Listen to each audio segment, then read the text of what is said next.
Now, as I recall, Esther and I sat for 15 minutes each day, quieting our mind, for 9 months before there was any real communication that we were getting spelling or words from you.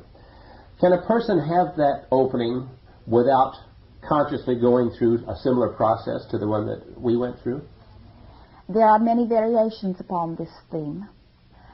The perfect balance for the creating of anything, and in this case we are talking about the creating of a blended being, or the opening of a passageway between physical, conscious, thinking being and inner being, is to want it and allow it to be, and it is. Mm-hmm.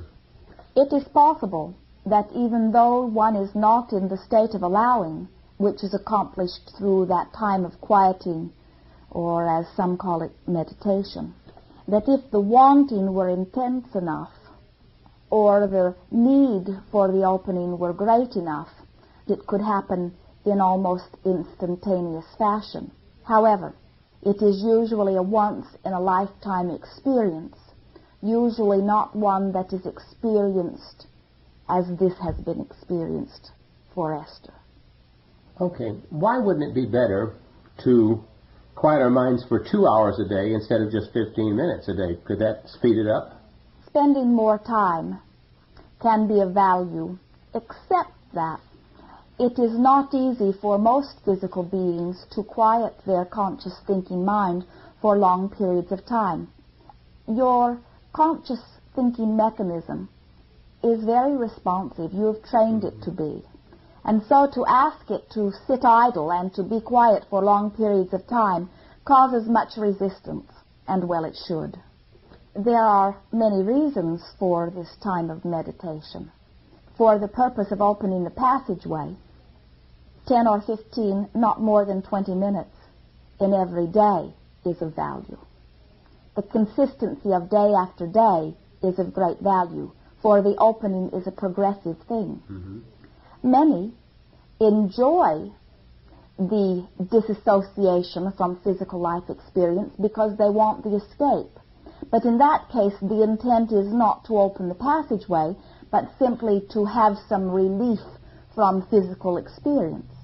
And certainly that is all right. Mm-hmm. That distraction can be of great value.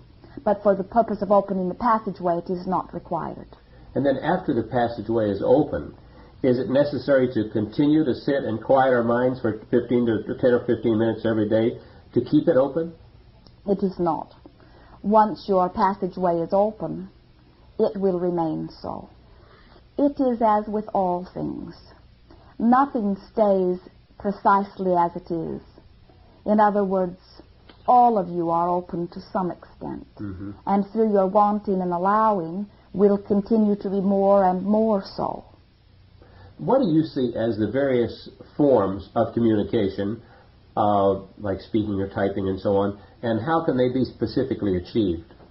Everyone is receiving communication from inner world through emotions. And really, that could be enough to offer you a very wondrous guidance system. Mm-hmm.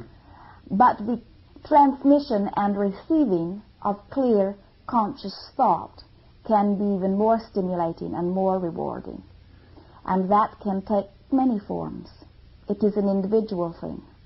What do you see as the most common and effective? The most common is that nothing is done about it. The most common is that you are feeling emotion as physical beings, not understanding where it is coming from, and doing nothing about it, not allowing yourself to use it as guidance, in more cases than not suppressing. Does the inner being have anything to actually say to us other than give us emotion unless we're asking?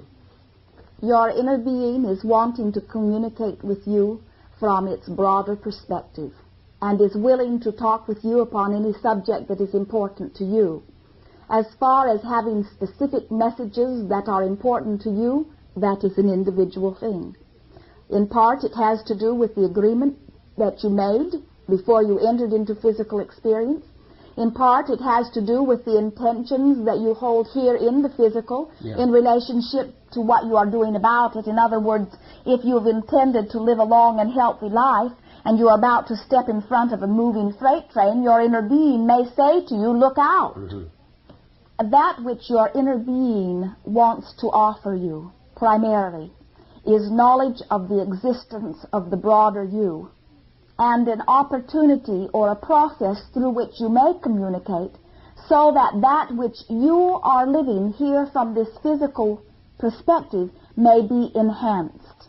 Your inner being is not wanting to take you from your physical perspective into an unknown inner perspective, but is wanting to enhance that which you are about here. And in doing so, it will enhance the experience of the inner world. So often, physical man misunderstands. He sees himself as student. He sees himself as not knowing. He sees himself as needing or wanting guidance from greater source, not understanding that the communication goes both ways. That which physical man is living and learning is of advantage to the inner world, just as what the inner world knows can be advantage to the physical man, you see. To the best of my knowledge, hundreds of millions of people have meditated daily through the years, and are millions continuing now. And yet, again, to my knowledge, very, very few, in comparison to the massive numbers who meditate, receive any clear thought communication or knowing from it. Why is that? It has to do with the intent of the one who is quieting. For most, as they sit in state of meditation, their intent is to distract themselves from the physical world that bothers them. They are not seeking communication. For months, as Esther was quieting her mind, we were offering stimulation of thought to her. But because she was not expecting, she was not receiving. Every time she would receive a thought, she would beat up on herself and breathe harder, trying to release the thought. Could you give us a brief affirmation that would assist us in our blending, or in our opening our passageway? I recognize that I am more than this physical being that I see here in this magnificent physical body. There is another part of me, a broader, wiser because it is broader, certainly older part of me. I seek communication with that perspective.